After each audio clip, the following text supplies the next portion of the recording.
Boys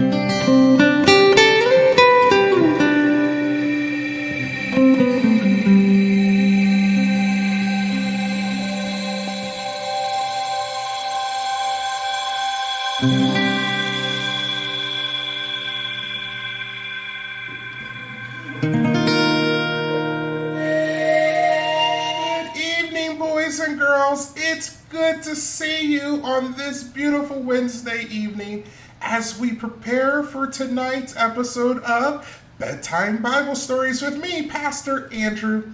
It's so awesome to see you virtually as we do what we've been doing for the past month and a half now of gathering together Monday through Friday at 8 p.m. for our Bedtime Bible Story. And we have heard so many great stories thus far. We've heard about Adam and Eve. We've heard about Esau and Jacob. We've heard about Joseph. And now we're studying about Moses. And oh my goodness, we have heard so much about Moses, how Moses was put in a basket and floated down the river to escape the Egyptians. And all of a sudden, Pharaoh's daughter rescues him, and how he was raised in Pharaoh's kingdom. And then all of a sudden, God called him to free the Israelites. Oh my goodness, it's been such a great time. And I just want to thank you from the bottom of my heart for joining me each and every day for your bedtime Bible stories. Now, I know you are probably ready to hear the story today because we're going to, if you remember yesterday, I gave you a clue and it had to deal with the waters being parted. We're going to hear the story of Israel finally getting out of Pharaoh's control and trying to make their way to the promised land. As God said, a land that was flowing with milk and honey. So I hope you're ready. I hope you got your jamsies on. I hope you got your blankets. I hope you got your family sitting there with you. And you guys are ready to hear tonight's story. So as we get ready to hear, let's take one deep breath in. Let it out.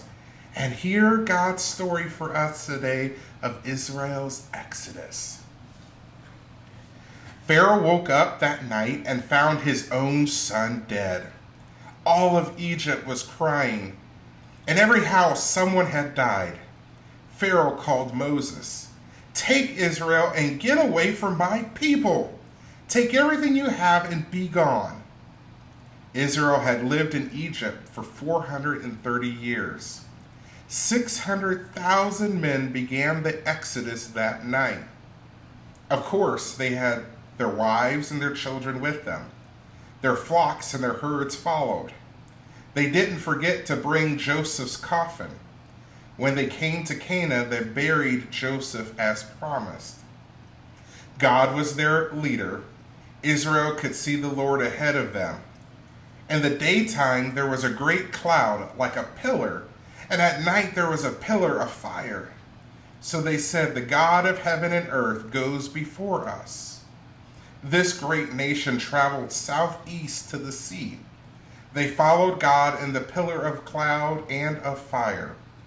But Pharaoh was sorry he'd let them go. Who would be our slaves now? He decided to send his army after them. Israel faced the Red Sea. Mountains were on each side, and Pharaoh and his armies were close behind. Then Moses said, "Stand still and see how God will save you." Trapped between the army and the Red Sea, Israel cried out. Moses said, "The Lord will fight for you." And he lifted up his staff over the sea. "You'll never see the Egyptians again."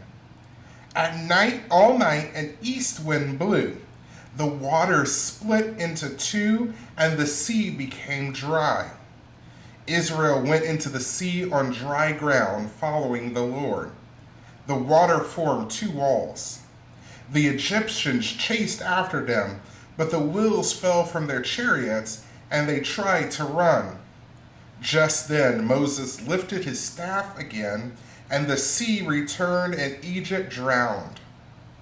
On the other side of the Red Sea, Moses wrote a song. It is about God's victory over Egypt. Together Israel sang a song, and it began like this. "I will sing to the Lord for his glorious victory. He threw the horse and rider into the sea. The Lord is my strength and my song. He has become my salvation. Now there were a huge desert, and as they traveled, they became thirsty. They found a pool, but the water was bad. They were angry and called out Marah, which means bitter. God told Moses, cut a tree and throw it into the water. This made the water fresh. I am so excited you got to hear the story of how God showed Israel that he would not leave them even when the Egyptians were chasing them down, and how God proved to provide even when they didn't believe it could be done. What an awesome story for us to hear as we get ready to go to bed tonight, to remind us that no matter what happens, that God sticks to his word, and whatever he says he will do, he will do. Well, as we get ready to say goodbye, we've got to do our bedtime prayer together. So let's bow our heads and close our eyes and say our bedtime prayer together. Let's pray. Lord in heaven, hear my prayer. Keep me in your loving care. Be my guide in all I do. Bless all those who love me too. Thank you, boys and girls, for joining me again tonight for another episode of Bedtime Bible Stories with me, Pastor Andrew. I'm so thankful and honored you joined me today, but I can't wait to see you tomorrow so we can hear the continual story of how Israel fares in trying to get to the promised land. The plot thickens and the twists and turns will happen, but we'll continually see how God will provide for the people of Israel. But until then, it's time for me to say goodbye. And I hate to say these words because I love getting on here and enjoying our time together.